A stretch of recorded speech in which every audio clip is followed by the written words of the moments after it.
Assalamualaikum warahmatullahi wabarakatuh. Saudaraku kaum muslimin dan muslimat, saudara sebangsa setanah air, dimanapun Anda ada dan berada. Hari ini saya berada di pinggir pantai kota Bengkulu. Pemandangannya indah. Ini dia. Kita bisa lihat. Itu laut. Laut.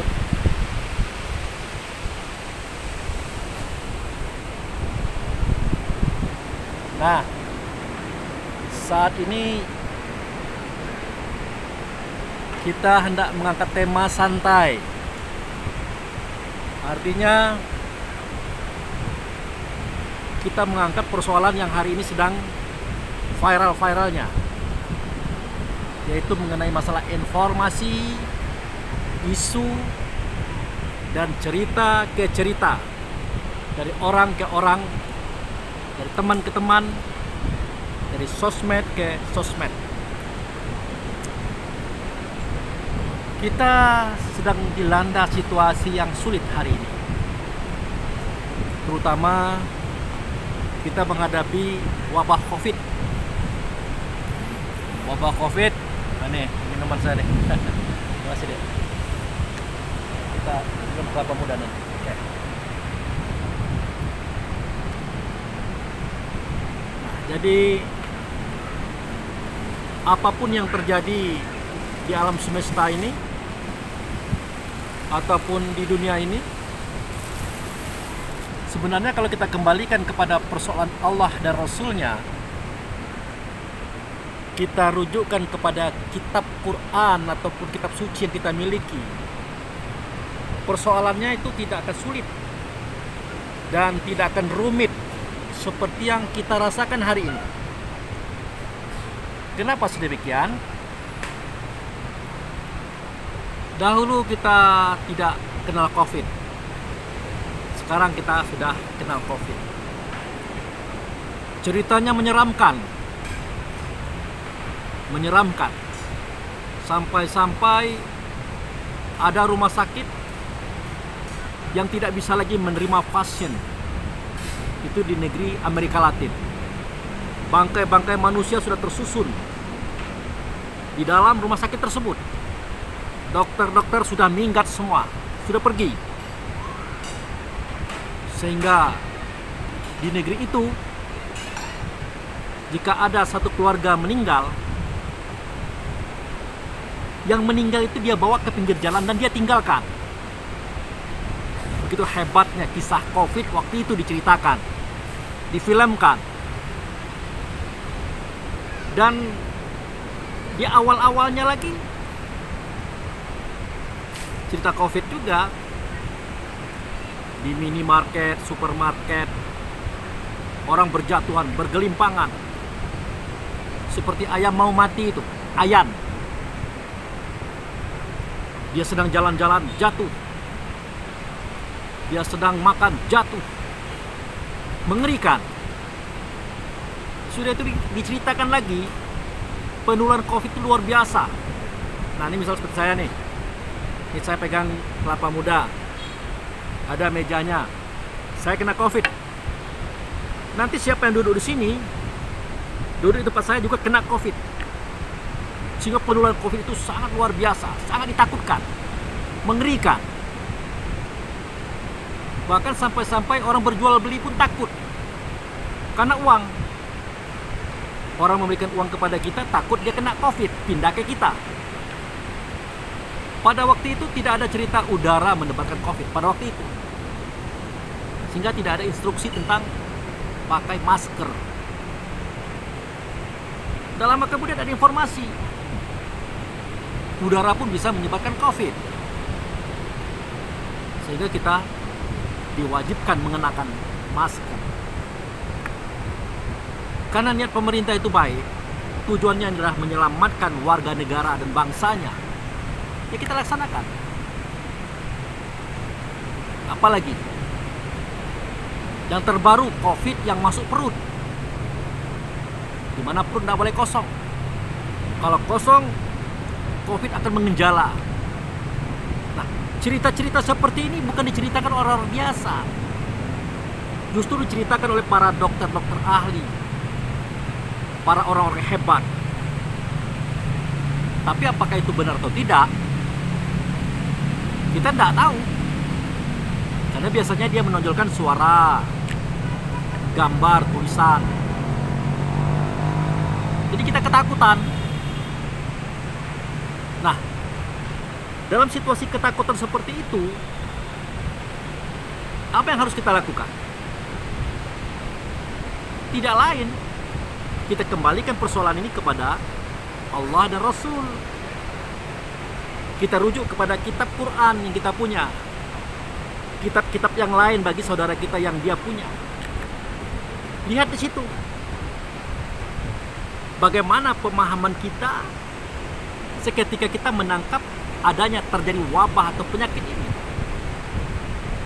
Maaf, saya minum dulu.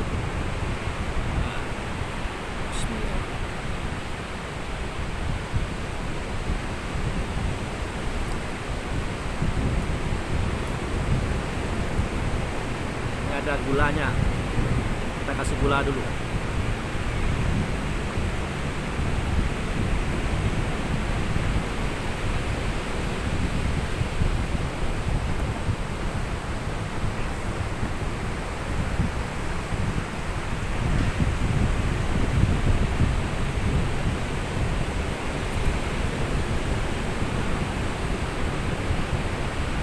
Nah, begitu. Kita kembalikan kepada pelajaran kita yang ada dalam agama, yang tertuang di dalam kitab suci. Kalau menurut Islam yang ada pada kitab Quran, yang namanya manusia ada yang baik, ada yang buruk. Kalau yang baik dia menebarkan kebaikan, kalau yang buruk dia menebarkan keburukan. Biasanya mereka-mereka yang buruk hati, yang buruk pemikiran dan perasaan, di balik semua keburukan itu mereka mencari keuntungan materinya, supaya mereka dapat uang, dapat laba yang banyak, sehingga bisa mereka memiliki apa saja mereka inginkan di dunia ini. Kebanyakan seperti itu. Oleh karena itu dalam masalah isu ataupun informasi, kita hati-hati. Apakah informasi ini datang daripada orang-orang yang baik dan benar? Apakah datang daripada orang-orang yang salah, yang memang berkeinginan mencari keuntungan dunianya? Kita tidak tahu.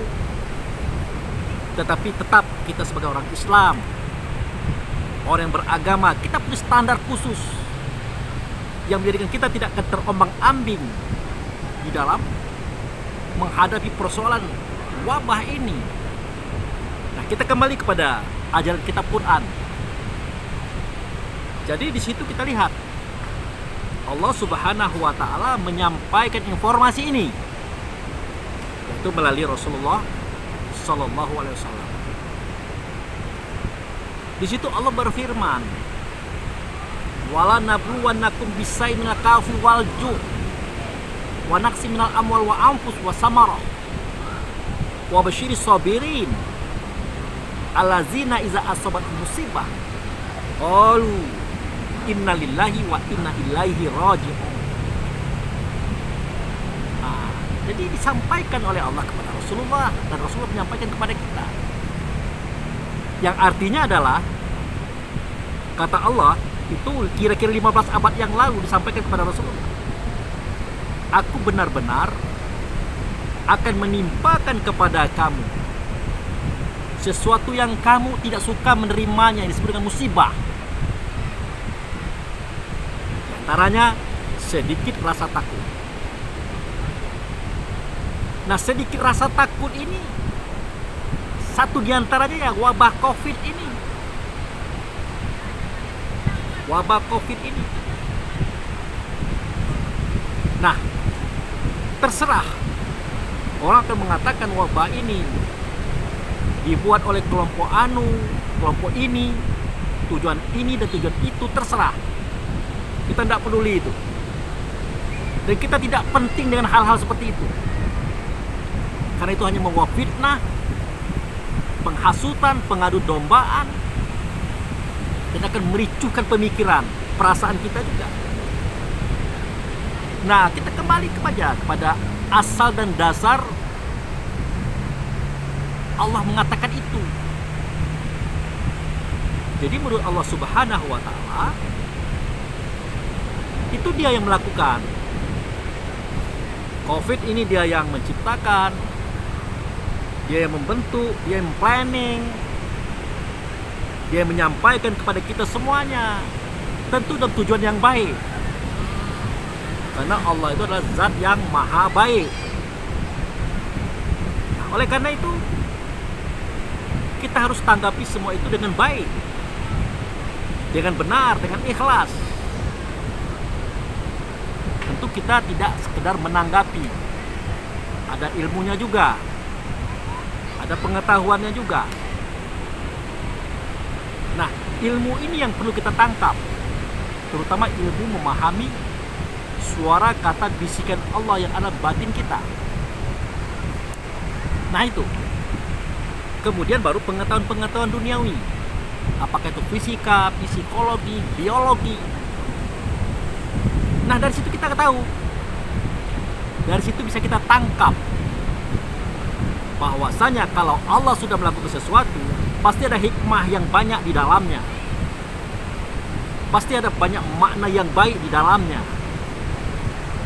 Nah oleh karena itu kita tidak perlu takut, tidak perlu cemas dengan isu, informasi, kabar-kabar yang disampaikan orang banyak tentang COVID ini kepada kita. Yang pasti kita datang dari Allah.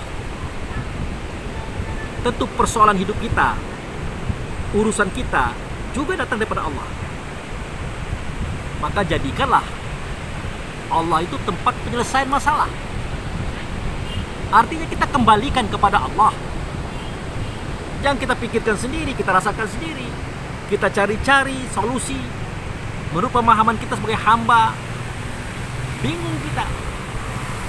Apalagi suara, kata, informasi, cerita ke cerita, baik di televisi, koran, sosmed.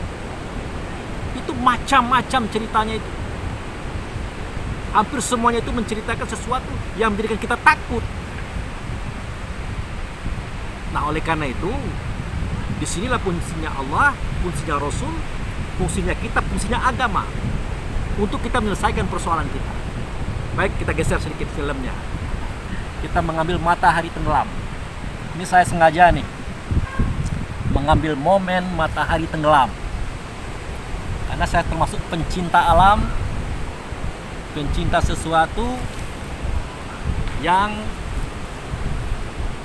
menjadi hiburan bagi batin kita. Oke. Lalu, bagaimana cara kita menyikapi persoalan itu? Cara kita menyikapi persoalan itu adalah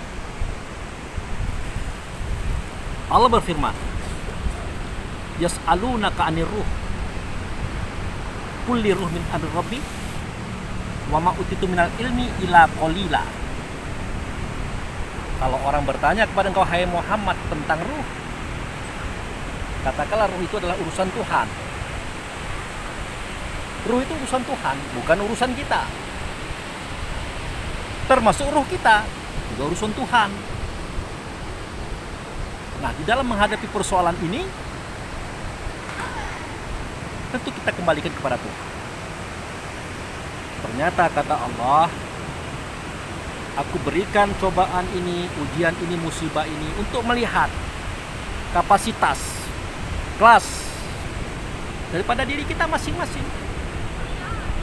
Nah, sekarang kita tahu. Apa yang kita tahu? Semua yang Allah berikan kepada kita, semua yang Allah buat kepada kita, tujuannya adalah baik, tujuannya adalah benar. Tinggal bagaimana kita menyikapi, memilih dan memilahnya itu. Nah, sekarang kita takut dengan situasi wabah di COVID ini. Sampai-sampai masjid digembok, sholat masjid juga harus jarang-jarang, tidak salaman, tidak boleh keluar, macam-macam. Tapi ada ujian yang berat bagi saudara-saudara kita di kota-kota besar, misalnya di tanah Jawa. Mereka benar-benar tidak boleh keluar. Padahal pencarian nafkah mereka itu di luar. Nah ini bagaimana? Sampai-sampai kita menangis menonton cerita-cerita mereka di YouTube, kita lihat, ya, semuanya kita lihat. Bagaimana mungkin kami akan tutup dagang sedangkan kami mencari makan di sini? Sementara para petugas polisi, tentara, satpol pp, mereka juga menangis karena yang mereka suruh tutup itu saudara mereka juga, dan mereka juga mengerti bahwa ini tidak bisa seperti ini pada hakikatnya, tapi ini kenyataannya begini. Jadi baik yang petugas ataupun yang disuruh tutup dagang, mereka sama-sama bingung. Nah semestinya kita jangan mencari solusi menurut akal kita. Dalam artian, kalau menurut akal kita begitu, masjid ditutup, kita tidak boleh keluar rumah, tidak boleh berdagang di pasar, tidak boleh bersentuhan dengan orang lain. Sedangkan kita pencarian usaha kita di situ. Itu yang terjadi kalau kita mengolah itu dan pemikiran kita. Coba kita olah dengan keimanan, keyakinan, dan keilmuan dalam agama kita masing-masing. Dikatakan oleh Allah Subhanahu wa Ta'ala, Aku yang menjadikan langit dan bumi. Ya, wallazi khalaqalakum ma fil ardi ma fis samai jami'a ilaikum. Aku yang menjadikan. Dan di langit yang di bumi, apa yang ada di antara kedua-duanya aku yang menjadikan. Ya, termasuk wabah corona itu aku yang menjadikan. Jauh-jauh hari aku katakan itu. Nah, kita kembalikan kepada Allah. Ya Allah, kenapa engkau jadikan ini? Kenapa engkau ciptakan ini? Ada apa gitu? Nah, untuk menyelesaikan persoalan ini, satu-satu caranya adalah kita datangi Allah. Kita temui Allah. Kita cari Allah. Di mana Allah? Ya tidak akan ketemu. Allah tidak berbentuk, tidak berupa, tidak bersuara, tidak nyata. Tapi dalam surah Al-Hadid Allah mengatakan, wal awalu wal akhiru waz zahiru wal batin. Dia awal, dia akhir, dia zahir. Nah, dia zahir. Artinya Allah walaupun dia tidak berbentuk, tidak berupa, tidak bersuara, dia menunjukkan beberapa tempat di mana di situ secara syariatnya dia zahir. Apa itu? Nah itulah dia masjid. Masjid itu adalah rumahnya Allah secara syariat. Di situ disampaikan, baiti fil ardi masjid. Rumahku di muka bumi itu ya masjid. Nah, itu rumahku. Nah, kalau rumahku itu adalah masjid, ya kita datang ke masjid. Di situ kita mencurahkan perasaan kita, rasa takut kita di situ kepada Dia, supaya kita mendapatkan solusi daripada persoalan kita ini. Nah, kita ketakutan ini. Solusinya apa? Itu. Nah, yang jadi masalah itu Pak Ustadz, masjidnya digembok. Nah, kita pindah lagi nih. Masjidnya digembok, masjidnya dikunci, kita tidak boleh lagi sholat di masjid, takut ketularan dan sebagainya. Logika kita mengatakan seperti itu, tidak ada salahnya itu, bahkan itu benar secara logika. Tetapi secara agama persoalannya bukan begitulah. Kembali kepada Allah yang menjadikan, Allah yang menyelesaikan, maka datangkan kembali kepada Allah, kembalikan kepada Allah. Kita datang ke masjid, kita tegak berdiri betul, kita ruku, i'tidal sujud dan duduk, berdoa, minta pendapat, minta petunjuk. Di situ. Nah, tapi apa daya, ini ke masjid itu nih tidak boleh, masjidnya ditutup, digembok. Oke, tidak masalah, karena kita tidak bisa mengatasi rasa takut kita, tidak masalah. Di rumah. Makanya jauh-jauh hari saya katakan surah Al-Anfal ayat 20, di situ Allah berfirman, tercatat firman-Nya di situ. yang bunyinya, ya ayyuhallazina amanu atiqullaha wa rasuluh wala tulu anhu antum tasma'un. Hai orang-orang beriman, taatlah kamu kepada Allah, taatlah kepada Rasul. Jangan kamu berpaling dari suara Allah sedangkan kamu mendengarkan. Mana suara Allah? Kembali saya ceritakan, Allah tidak berbentuk, tidak berupa, tidak bersuara, tidak berkata, tidak bertempat dan tidak pula ditempatkan. Nah, kemana itu mencari? Di mana kita dapatkan dia? Satu-satu caranya adalah kita pahami apa itu suara Allah. Mana itu suara Allah? Ternyata suara Allah itu, kata Allah itu, seruan Allah itu diserukan oleh muazzin.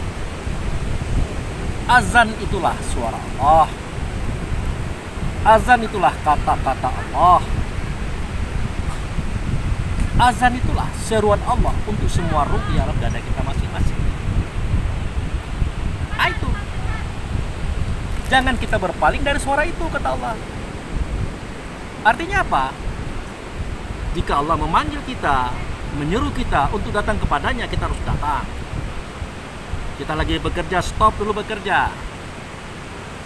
Ya, kita lagi main, stop main. Kita lagi tidur, stop tidur. Apalagi main HP, stop main HP. Jangan dilanjutkan. Semestinya begitu. Kita temui dulu Allah dengan panggilannya. Tidak jadi ke masjid, oke. Di rumah, oke.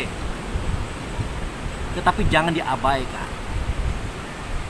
Nah, di situ kita akan menyatakan semua rasa takut kita, keprihatinan kita, kepiluan kita.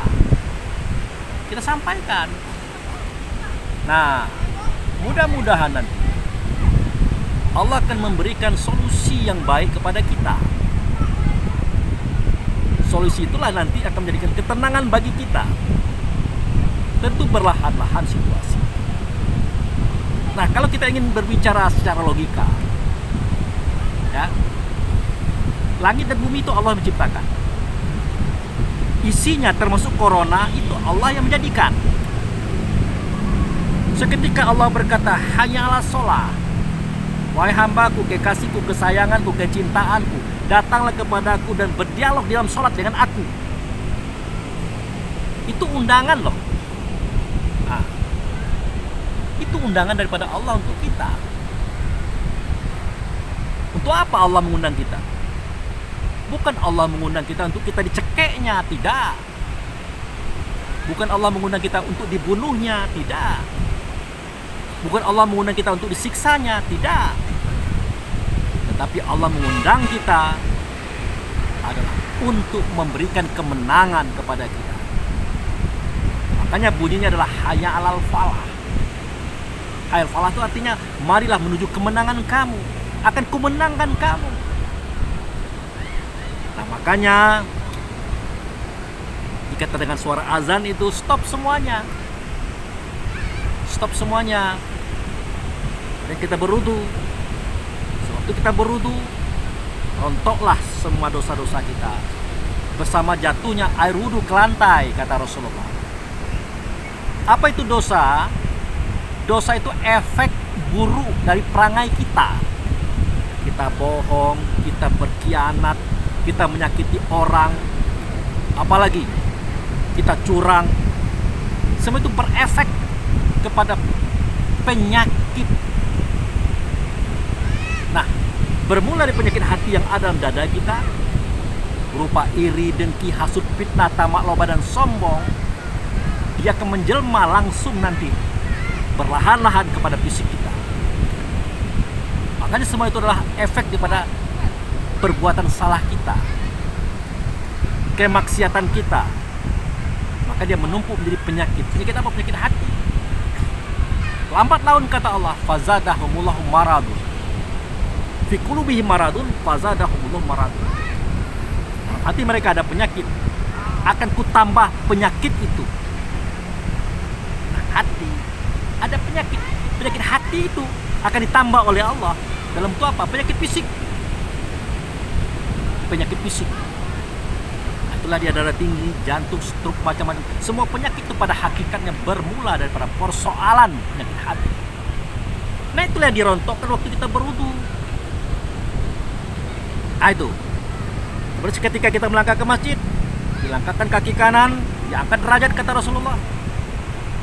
Dilangkahkan kaki kiri, maka rontok lagi dosa-dosa tadi. Nah, 2 kali. Masuk masjid, setelah sholat, kita wirid, kita berdoa dan bersalam-salaman.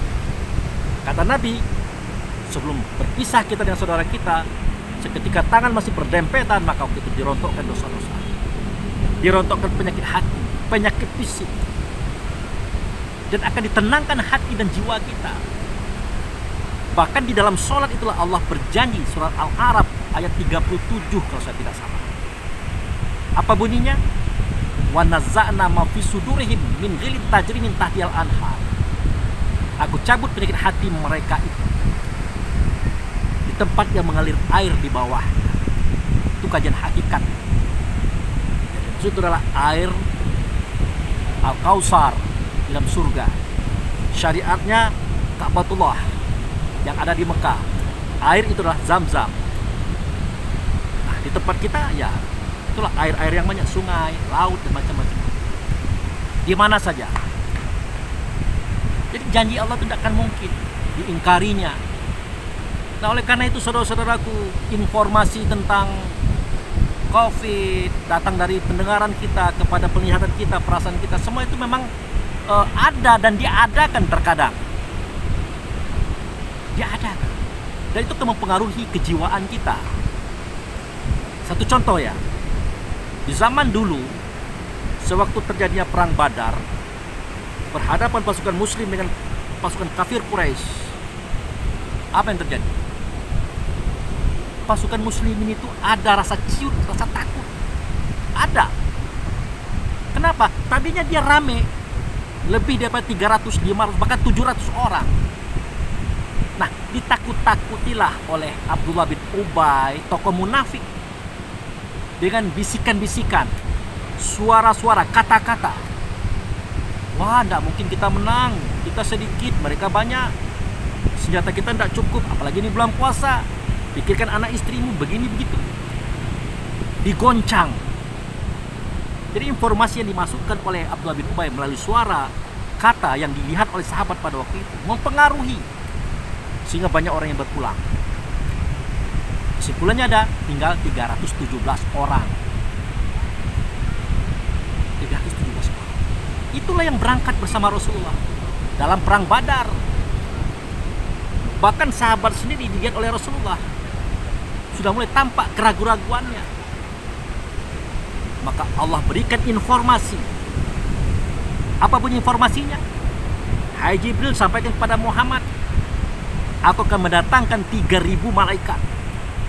Bahkan ku tambah lagi dengan 5.000 malaikat yang pakai tanda untuk memenangkan peperangan ini. Itu informasi. Iya dan tidak malaikat datang kita tidak tahu. Rasul pun tidak melihat itu. Tetapi kan ini Allah yang menyampaikan, Jibril yang menyampaikan kepada Rasulullah, Rasulullah menyampaikan kepada sahabat, maka sahabat yakin, percaya bahwa ini pasti menang. Jadi informasi benar-benar akan memberikan kekuatan kepada seseorang. Bahkan sebaliknya juga bisa melemahkan seseorang. Tergantung informasi yang datang itu dalam bentuk apa. Kalau dalam bentuk pesimisme yang disampaikan oleh Abdullah bin Ubay kepada sahabat sebelum berangkat perang tadi, itulah yang terjadi. Mereka mundur dari 700 orang menjadi 300, sekian orang. Nah, kalau informasi daripada Allah memberikan optimisme, memberikan semangat. Baru bentuk informasi, belum kenyataan itu, tapi sudah semangat. Nah, ditambah lagi dengan kekuasaan Allah. Ketika mereka berhadapan-hadapan dengan kaum kafir Quraisy, Allah jatuhkan rasa takut kepada kaum kafir Quraisy. Sehingga dengan takut tadi, ya, takut juga karena info-info, kabar-kabar.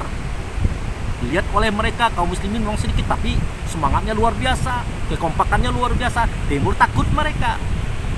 Sehingga akibatnya Mereka melihat kaum muslimin itu jumlahnya sangat banyak. Sangat banyak. Padahal jumlahnya 317 orang loh. Tapi dalam penglihatan orang kafir pada waktu itu lebih banyak daripada mereka. Lebih daripada 1000. Sebaliknya, kaum muslimin juga seketika dia diberi motivasi oleh Allah akan dibantu dengan 5.000 malaikat, 3.000 malaikat yang pakai tanda. Mereka semangat, luar biasa semangatnya. Akhirnya apa yang terjadi? Mereka melihat musuh itu jumlahnya sedikit, maka terjadilah peperangan. Terbukti Rasulullah dan sahabat menang. Itu faktor daripada informasi. Nah, begitu juga kisah tentang perang Yarmuk yang dipimpin oleh Khalid bin Walid. Bayangkan 10.000 pasukan muslim melawan 200.000 pasukan Romawi. Tidak mungkin menang. Sewaktu zaman Abu Bakar, ekspedisi ini berjalan di bawah pimpinan Khalid bin Walid. Sekali serang kita belum kalah, tapi belum menang.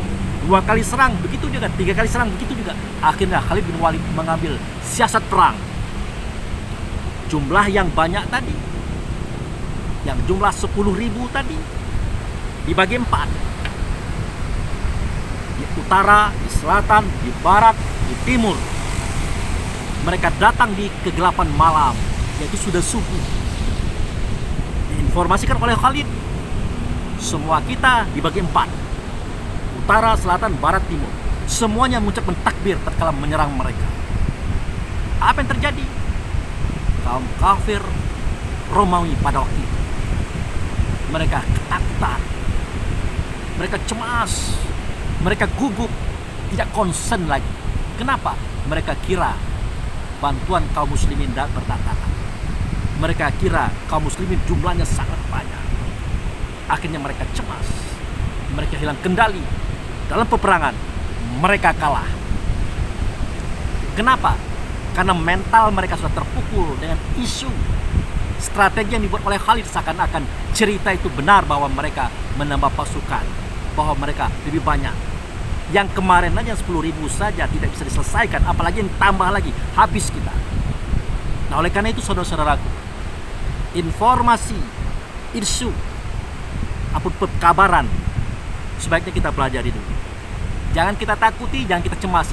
Kembali kepada kitab Quran. Di situ ada jawabannya, saudara-saudara. Nah, saya menyampaikan ini bukan berarti menentang peraturan yang ada di kalangan pemerintah, tidak. Disuruh pakai masker, kita pakai masker. Cuci tangan, oke. Social distancing, oke. Jarang-jarang, oke. Jangan ke masjid, oke. Apa boleh buat. Semestinya jangan ditutup. Tapi ingat, secara keyakinan, akidah, kita harus kuat bahwa Allah bersama kita. Corona bersama Allah juga, karena dia makhluk Allah, ciptaan Allah, direkayasa oleh Allah untuk apa? Untuk kebaikan kita pada hakikatnya. Apa kebaikannya? Kita tahu. Suatu ketika kita akan tahu. Jadi jangan takut. Manusia boleh berencana, Allah juga berencana. Tapi ingat, pasti rencana Allah juga yang terlaksana. Tetap mantap, sehat selalu, hati-hati. Jangan takut. Allah tidak perintah kita takut, tetapi Allah perintah kita berwaspada. Baik, terima kasih. Assalamualaikum warahmatullahi wabarakatuh.